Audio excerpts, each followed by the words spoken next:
সর্বপ্রথম আপনাকে যে বিষয়টি খুব ভালোভাবে বুঝতে হবে সেটা হলো ধর্মের অনুষ্ঠান আর সেই অনুষ্ঠানের ভেতর লুকায়িত ধর্মের মূল ভাব দুটো কিন্তু এক বিষয় নয়। কিন্তু অধিকাংশ মানুষের কাছে ধর্মের অনুষ্ঠানটাই ধর্ম মনে হয়, আর ধর্মের মূল ভাবটাকে তথা ধর্মকে হয় তারা জানেন না, অথবা জানলেও ইগো বা আমিত্বের কারণে মানতে চান না। যেমন আমি কয়েকটি উদাহরণ দিচ্ছি, তাহলে বিষয়টি বুঝতে আপনাদের জন্য সহজ হবে। যেমন মসজিদে যাওয়াটা ধর্ম নয়, বরং মসজিদে গিয়ে আল্লাহকে স্মরণ করাটা হলো ধর্ম। যেহেতু অধিকাংশ সময় মানুষ কাজে কর্মে ব্যস্ত থাকে, তাই নবী করিম সাল্লাল্লাহু আলাইহি ওয়াসাল্লাম দৈনিক 5 বার সালাত বা আল্লাহকে স্মরণ করার একটা টাইম নির্ধারণ করে দিয়েছেন। সুতরাং কেউ যদি দৈনিক 5 বার মসজিদে গিয়ে আল্লাহকে স্মরণ করে, তাহলে এই স্মরণ করাটা হলো ধর্ম। আবার কেউ যদি গাছতলায় বসেও আল্লাহকে স্মরণ করে, এই স্মরণ করাটাও ধর্ম। আবার কেউ যদি কাজে কর্মে চলাফেরায় সর্বাবস্থায় আল্লাহকে স্মরণ করে, এই স্মরণ করাটাও ধর্ম। কিন্তু কেউ যদি মসজিদে গিয়েও আল্লাহকে স্মরণ করতে না পারে, তাহলে তার এই মসজিদে যাওয়াটাও অর্থহীন। এমনকি কেউ যদি খানায় কাবার সামনে দাঁড়িয়েও আল্লাহকে স্মরণ করতে না পারে, বা আল্লাহর স্মরণ তার অন্তরে না আসে, বরং তার অন্তরে দুনিয়াদারির চিন্তা থাকে, তাহলে এই খানায় কাবার সামনে দাঁড়িয়ে থাকাটাও তার জন্য ধর্ম বা ইসলাম নয়। আপনি রোজা রেখেছেন, ভোর থেকে সন্ধ্যা পর্যন্ত খানাপিনা এবং যৌনাচার থেকে বিরত থাকাটা, এটা ধর্ম বা ইসলাম নয়, বরং ভোর থেকে সন্ধ্যা পর্যন্ত খানাপিনা এবং যৌনাচার থেকে বিরত থেকে আত্মসংযম বা নিজেকে পবিত্র করার শিক্ষা গ্রহণ করাটা হলো রোজা। এটাই ধর্ম, এটাই ইসলাম। রাসূল খুদা সাল্লাল্লাহু আলাইহি ওয়াসাল্লাম শরীর ঢাকার জন্য জুব্বা পরেছেন। এখানে জুব্বা পরাটা ধর্ম বা ইসলাম নয়, বরং নিজ শরীরকে পরপুরুষ বা পরনারী থেকে আড়াল করাটাই হচ্ছে মূল উদ্দেশ্য। এই মূল উদ্দেশ্যটা হলো ধর্ম, এটা হলো ইসলাম। এখন আপনি এটা আপনার জুব্বা দিয়ে ঢাকবেন নাকি আপনি অন্য পোশাক দিয়ে ঢাকবেন, এটা মূল বিষয় নয়। আল্লাহ নারীদের আদেশ করেছেন তারা যেন শালীন পোশাক পরে। এখানে শালীন পোশাক বা বোরকা, হিজাব, নিকাব এগুলো মূল উদ্দেশ্য নয়, বা এগুলো ধর্ম নয়, বরং শালীন পোশাকের মাধ্যমে নিজেকে ঢেকে রাখা, যেন বিপরীত লিঙ্গের ব্যক্তির মাঝে যৌনাকাঙ্ক্ষা তৈরি না হয়, এটা হলো পর্দার মূল উদ্দেশ্য। কিন্তু দুঃখজনক হলেও সত্য যে ধর্মের মূল উদ্দেশ্য বা মূল ভাব হারিয়ে গেছে। তথাকথিত ধার্মিকরা কেবল ধর্মের অনুষ্ঠান নিয়ে পড়ে আছেন।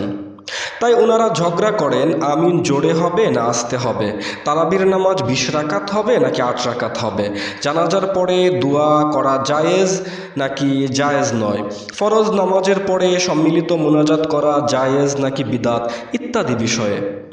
অথচ ইবাদতের যে মূল উদ্দেশ্য তথা আল্লাহর সঙ্গে বান্দার ভালোবাসার সম্পর্ক, এই বিষয়টি একদম উধাও হয়ে গেছে। রাসূল খুদা সাল্লাল্লাহু আলাইহি ওয়াসাল্লাম খেজুর খেয়েছেন।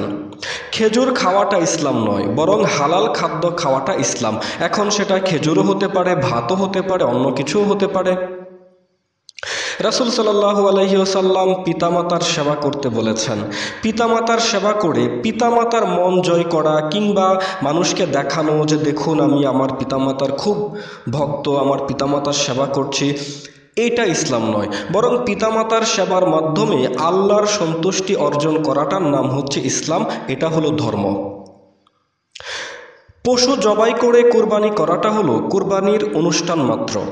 এটা হাকিকতে কোনো কুরবানিই নয়, বরং নিজের ভেতর যে রাগ, লোভ, হিংসা, ঘৃণা, অহংকার ইত্যাদির একটা পশু আছে, এই পশুটাকে কুরবানি করাটা হলো প্রকৃত কুরবানি। এটা হলো ধর্ম, এটা হলো ইসলাম। রাসূল সাল্লাল্লাহু আলাইহি ওয়াসাল্লাম ডাল দিয়ে দাঁত পরিষ্কার করেছেন। ডাল দিয়েই দাঁত পরিষ্কার করতে হবে এমনটি মনে করাটা ইসলাম নয়, বা এটা ইসলাম নয়। বরং ডাল হোক বা যে কোনো কিছু হোক, দাঁতকে পরিষ্কার করাটা হচ্ছে ইসলাম, দাঁতকে পরিষ্কার রাখাটা হচ্ছে ইসলাম। রাসূলে খুদা সাল্লাল্লাহু আলাইহি ওয়াসাল্লাম জব, খেজুর এগুলো দিয়ে ফিতরা দিতেন। এগুলো দিয়েই ফিতরা দিতে হবে এমনটি ভাবাটা ঠিক নয়। জব বা খেজুর দিয়েই ফিতরা দেওয়াটা ইসলাম এটা নয়, বরং দরিদ্রকে দান করতে হবে এটা হলো ইসলাম। এখন সেটা জব দিয়ে হতে পারে, খেজুর দিয়ে হতে পারে, অন্য কোনো কিছু দিয়েও হতে পারে। রাসূল সাল্লাল্লাহু আলাইহি ওয়াসাল্লাম মাথায় টুপি পরতেন না, বরং তিনি মাথা মুবারকে পাগড়ি পরতেন প্রায় সময়। কিন্তু তিনি মাথা মুবারকে তেল ব্যবহার করতেন। এই তেল যেন পাগড়ির কাপড়ে লেগে না যায়, তাই পাগড়ি পরার আগে মাথাকে একটি কাপড় দিয়ে আচ্ছাদিত করে নিতেন। এই কাপড়টাকে অনুসরণ করেই পরবর্তীতে মৌলভী সাহেবগণ টুপির প্রচলন করেন। সুতরাং টুপি পরাটা ধর্ম নয়, বরং মাথায় তেল দিলে তারপরে যদি আপনি পাগড়ি পরতে চান, সেই পাগড়ির কাপড়ে যেন তেল লেগে না যায়, সেই জন্য মাথাকে কাপড় দিয়ে ঢেকে নেওয়াটা হচ্ছে মূল উদ্দেশ্য, মূল ভাব। আমাদের দেশে বিয়ে করাটাকে মৌলভী সাহেবগণ খুবই বাহবা দিয়ে থাকেন। অল্প বয়সে বিয়ের খুব ফজিলত তারা বর্ণনা করে থাকেন। আমি বলছি না যে বিয়ে করা মন্দ বিষয়, তবে আমাদের দেশের মৌলভীগণ বিয়ের ফজিলত বর্ণনা করার জন্য বিয়ের ফজিলত বর্ণনা করেন না, বরং তারা ভালো করেই জানেন যে যুবকরা এসব শুনতে খুব পছন্দ করে। আর বর্তমান যুগের মৌলভী সাহেবগণের পদচারণা আছে প্রায় সব ধরনের সোশ্যাল মিডিয়াতে, ফেসবুকে, ইউটিউবে, সবখানে। ফলে তাদের এসব ঝাঁঝালো বক্তব্য সহজেই ভাইরাল হয়ে যায়, কারণ যুবকরা এগুলো প্রচুর পরিমাণে দেখে এবং শেয়ার করে। অর্থাৎ মৌলভী সাহেবরা এসব ঝাঁঝালো বিষয়গুলোকে, উস্কানিমূলক বিষয়গুলোকে তারা আরও বেশি করে বলতে থাকেন, যেন যুবকরা এগুলো আরও আগ্রহ নিয়ে শোনে এবং তাদের কথাগুলো ভাইরাল করে দেয়, ফলে তারা নিজেরা যেন ভাইরাল হতে পারেন। মনে রাখবেন, বিয়ে করাটা ধর্ম নয়, বরং বিয়ে করে বিয়ের মাধ্যমে আপনার যে অনিয়ন্ত্রিত যৌন জীবন রয়েছে সেটাকে নিয়ন্ত্রণ করাটা হচ্ছে ধর্মের মূল উদ্দেশ্য। যদি বিয়ে না করা হতো, বিয়ের ব্যবস্থা না থাকতো, তাহলে তো আপনি দড়িবিহীন গরুর মতো একদিন এই ক্ষেতে মুখ দিতেন, আরেকদিন ওই ক্ষেতে মুখ দিতেন। তখন সমাজে ব্যভিচার, সমাজে জঘন্যপনা, সমাজে বেলেল্লাপনা, অশ্লীলতা বেড়ে যেত, পিতৃহীন সন্তানের সংখ্যা বেড়ে যেত, মানুষের মধ্যে যৌনবাহিত হাজারো রোগের বহুল প্রসার ঘটত। এগুলোকে নিয়ন্ত্রণ করার উদ্দেশ্য হচ্ছে বিয়ের বিধান। অনেকেই মনে করেন পীর ধরা ফরজ, পীর ধরাটাই যেন সব। মনে রাখবেন, পীর ধরা ফরজ নয় এবং পীরই সব নয়, বরং পীর ধরে পীরের কাছ থেকে আত্মশুদ্ধির শিক্ষা গ্রহণ করে নিজেকে পবিত্র মানুষ বানানোটা ফরজ। পীর ধরা এটা অনুষ্ঠান, আর পীর ধরে পীরের কাছ থেকে আত্মশুদ্ধির শিক্ষা গ্রহণ করে নিজেকে পবিত্র করাটা ধর্ম, এটার নাম হলো ইসলাম। সবে মিরাজের রাতে কিছু ইবাদত বন্দেগী করলেন বা এটাকে পালন করলেন, এটা প্রকৃত মিরাজ নয়, বরং সাধনার মাধ্যমে নিজের শক্তিকে, নিজের এনার্জিকে কুণ্ডলিনী চক্র থেকে উঠিয়ে 7 আসমান বা 7টি চক্র বা 7টি লতিফা পার করে সহস্রার চক্রে ওঠানো বা নিজ শক্তিকে পরম শক্তির সঙ্গে মিলন করানোটা হলো মিরাজ। একটা হলো মিরাজের আনুষ্ঠানিকতা, আর একটা হলো প্রকৃত মিরাজ। দাড়ি রাখাটা ধর্ম নয়, বরং দাড়ি রাখলে পুরুষের সৌন্দর্য বাড়ে এবং প্রজনন ক্ষমতা ভালো থাকে, তাই দাড়ি রাখতে রাসূল খুদা সাল্লাল্লাহু আলাইহি ওয়াসাল্লাম উৎসাহিত করেছেন। অর্থাৎ দাড়ি রাখতেই হবে, দাড়ি রাখাটাই মূল উদ্দেশ্য হলে তখন এটা কোনো ইবাদত বা ধর্ম নয়। কিন্তু দাড়ি রাখার মাধ্যমে যে উপকার লাভ হয়, সেই উপকারের কথা মাথায় রেখে দাড়ি রাখাটা হলো ধর্ম। পীরের বাড়িতে আসা যাওয়া করাটা ধর্ম নয়, বা এতে কোনো লাভও নেই, এটা ইসলামও নয়। কিন্তু পীরের কাছ থেকে আত্মশুদ্ধির শিক্ষা গ্রহণ করার জন্য, নিজেকে পবিত্র করার জন্য পীরের বাড়িতে আসা যাওয়া করাটা ধর্ম, এটা ইসলাম। অর্থাৎ বাহ্যিক পদ্ধতি আর মূল উদ্দেশ্য দুটো এক নয়।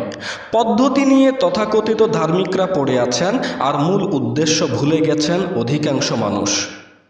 আপনি অ্যালোপ্যাথি ডাক্তারের কাছে গেলেন নাকি হোমিওপ্যাথি ডাক্তারের কাছে গেলেন, এটা মূল উদ্দেশ্য নয়, বরং সুস্থতা লাভ করাটা হলো মূল উদ্দেশ্য।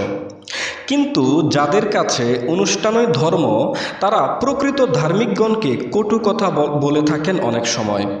তাদের বোকামি দেখে অনেক সময় হাসি পায়।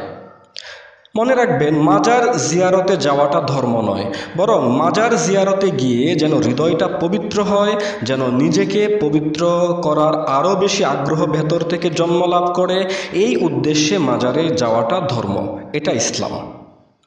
ওয়াজের অনুষ্ঠান করাটা ধর্ম নয়, বরং সেখান থেকে কোনো শিক্ষণীয় বিষয় শিখে আমল করাটা হলো ধর্ম।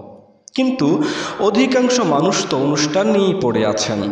তারা প্রতি বছর ওয়াজের অনুষ্ঠান করেন, কিন্তু অধিকাংশ মানুষের মাঝেই কোনো পরিবর্তন নেই। আতর লাগানোটা ধর্ম নয়, বরং নিজেকে সুগন্ধময় করাটা হলো ধর্ম। এখন সেটা আতরের মাধ্যমেও হতে পারে, কিংবা অন্য কোনো পারফিউমের মাধ্যমেও হতে পারে। তবে বাহিরের সুগন্ধি লাগানোর পরও যদি হৃদয়ে অপবিত্রতার দুর্গন্ধ থাকে, তাহলে বাহিরের সুগন্ধি অর্থহীন। সুতরাং বাহিরের সুগন্ধি লাগানোটাও ধর্ম নয়, বরং আত্মাকে পবিত্র করে সুগন্ধময় করাটাই হচ্ছে প্রকৃত ধর্ম। আর সেটাই আল্লাহ পাক কোরআনে বহু জায়গায় বলেছেন, কদ আফলাহা মান যাক্কাহা, সেই ব্যক্তি সফল যেই ব্যক্তি তার নিজেকে পবিত্র করলো, নিজেকে শুদ্ধ করলো।